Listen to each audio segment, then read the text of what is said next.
Have you noticed your thumb unlocks your phone before you even remember why you picked it up? You tell yourself it's a tiny break, 2 seconds, and then half an hour slides by, like it didn't belong to you. If that sounds uncomfortably familiar, this is not a failure of character. It's something far more ordinary and far more invisible. A loop your brain learned, gently rehearsed 1,000 times. Guided by devices and designs that know exactly what your nervous system wants when you're tired, uncertain, or a little bit lonely, there's a moment most of us miss because it's so small. It's the micro itch. Bored at a red light, waiting for a file to load. A conversation lulls, your mind hits a gap. Just a few seconds with nothing to do. And your brain does what brains are built to do. Reduce uncertainty. It reaches for. Your phone is the closest, easiest door out of that tiny discomfort. That's the trigger. Then comes the behavior you check. And, almost always, there's something in email, a notification, a new post, or just the promise of novelty if you pull a refresh. Even when there's nothing good at that possibility hits a system in your brain that responds not to pleasure but to anticipation. It's not the reward, it's the maybe.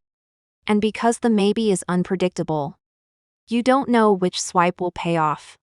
It's incredibly sticky. That's the reward, and your brain, being efficient, connects the dots. When I feel a little restless or uncertain, this action gives me relief or hope. So it reinforces the behavior. Trigger, behavior, reward, reinforcement. Repeat it a few hundred times and your nervous system starts the sequence without asking you. There's another layer that makes it worse. We're not just satisfying curiosity, we're avoiding tiny pains. That moment before you check, there's usually something under the surface. A task that's harder than you want it to be. A feeling you'd rather not think about. A conversation should be doing more. The phone offers a. So the loop isn't just about reward, it's also about relief. You do it to stop feeling a little anxious, a little bored, a little alone. The relief teaches your brain that the phone is a solution. And here's the trap: the more stress you carry, the more valuable that solution feels. When your day is heavy, your prefrontal CEO brain, the part that plans and says no, gets fatigued. The survival part wants short-term certainty now. In that state, anything that promises immediate relief jumps the line. So you reach more, and every reach tells your brain, see, that worked. People often say, I know this, I just need more willpower. But willpower is a terrible strategy when you're swimming against a current designed to carry you downstream. Every ping, red badge, and endless scroll is engineered to be just uncertain enough. Just rewarding enough to keep you guessing. The uncomfortable truth is you think you're choosing, but in many moments you're being nudged. Not because you're weak, but because you're human, and very normal cognitive biases are being used against you. We all prefer rewards now over rewards later. We're hypersensitive to social signs of approval or exclusion. We're drawn to novelty and to anything that might reduce the anxiety of not knowing. If you put those biases into an always-on device that fits in your hand and promise it'll solve boredom, soothe stress, and keep you from missing out, here's a quiet reversal that might change how you see this. The opposite of distraction isn't focus. It's feeling safe. When your nervous system doesn't feel safe, when you're overloaded, underslept, or uncertain, distraction becomes soothing. The phone is one of the fastest ways to simulate safety. You can check the world, check your people. Check your status, check that you're okay. The relief is real, but it's shallow and short-lived. It never takes you down into genuine rest. This is why the relaxing scroll leaves you not. You gave yourself stimulation, not restoration.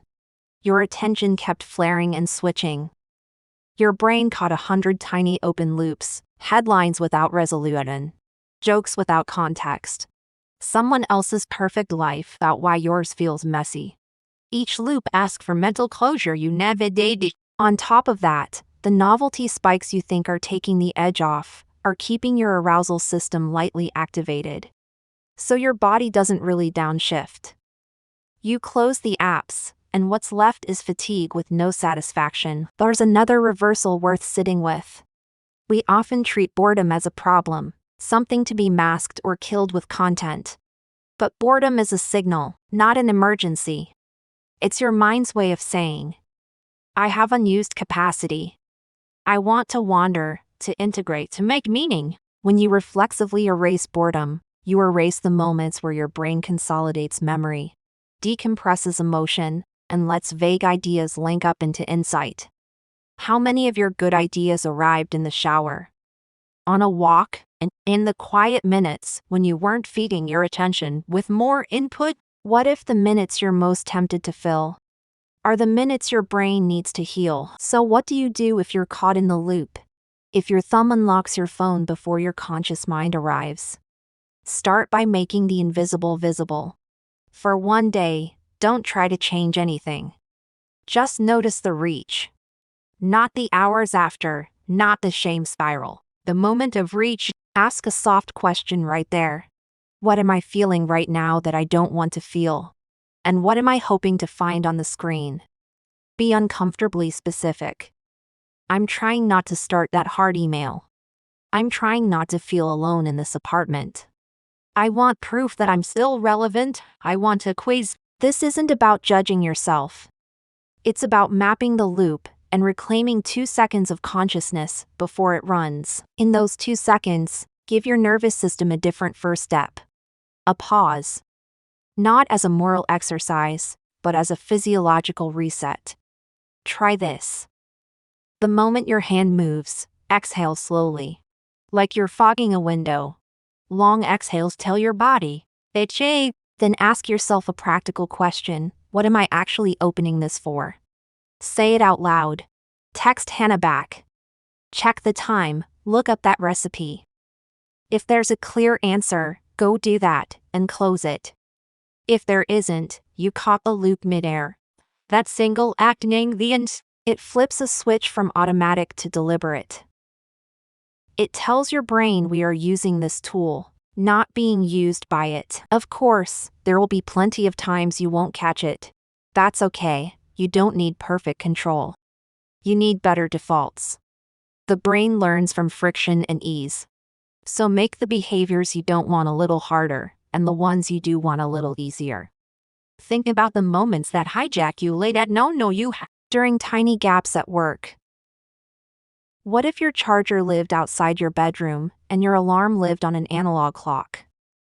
What if your home screen were boring, no red badges, no colorful icons, just tools you actually use? What if opening social apps required you to type a short phrase that reminds you of your intention, like check messages at 1 p.m.? Creating just enough friction to wake up.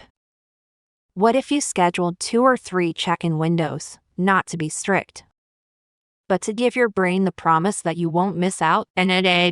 When people hear suggestions like these, they often say, that's too much. I should just control myself.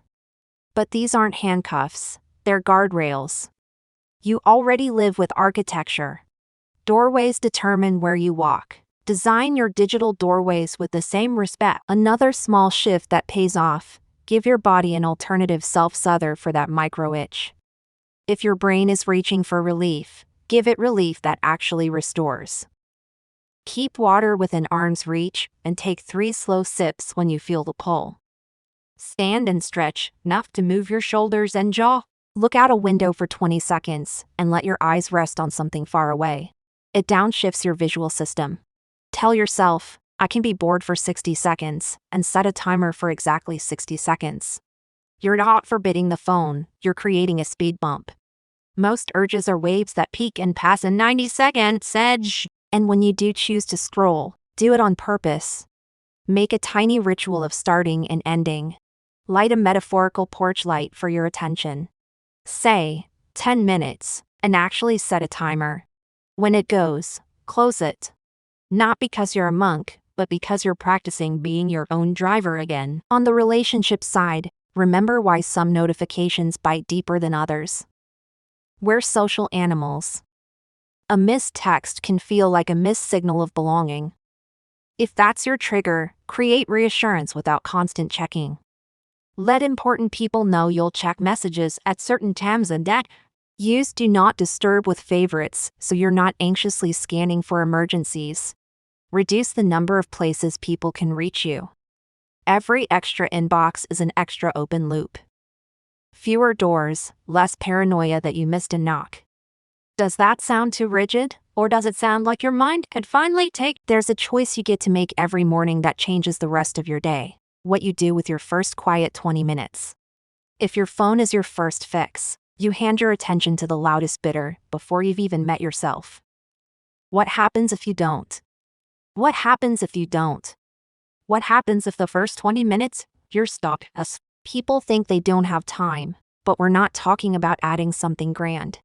We're talking about not subtracting yourself from yourself. Similarly, the last 20 minutes before sleep, the part where your brain decides what to store and what to let go, are sacred. If you fill them with shock, outrage, and to the knee, if you replace it with quiet, your nervous system remembers how to power down. This isn't romantic advice. It's practical neurobiology. Maybe the most powerful reframing is this: the phone isn't the enemy. It's a tool that became a portal for our biases and our stress. It can connect, inform, inspire. But in overloaded moments, it becomes a fast-acting anesthetic with side effects. You're not fighting a device, you're caring for an frickfist. When you remember that, you stop treating this like a moral battle and start treating it like a design problem and a care practice. You ask kinder questions. Am I giving myself what I truly need, or what's just easy? If I knew nothing urgent was coming in the next 15 minutes, what would I choose? If you've watched this far, you probably know the exact moments that get you. The phantom buzz that one and there. The check you do when you're stuck on a sentence. The doom scroll that steals your bedtime. Pick one of those moments and design a tiny intervention for it. Not for your whole life, just for that one doorway. Catch it. Decide on purpose. And when you don't catch it, resist the urge to make it a story about your worth. Stories like, I'm addicted, and I have no discipline, only drive you back to the thing that momentarily quiets that shame. You're not broken. You're learning how not to be guided by the latest and loudest. You're learning to leave boredom alone long enough to let it become curiosity again. I'm curious what your biggest trigger is. Is it the lonely evening, the awkward silence, the stress before a deadline? And what's one small speed bump you're willing to try this week? Share it in the comments. You might give someone else an idea they need. If this sparked something and you want more gentle, practical psychology for your everyday mind, a like helps more people find it. And you're welcome to subscribe for future videos. Take care of your attention. It's the only life you get to live from the inside.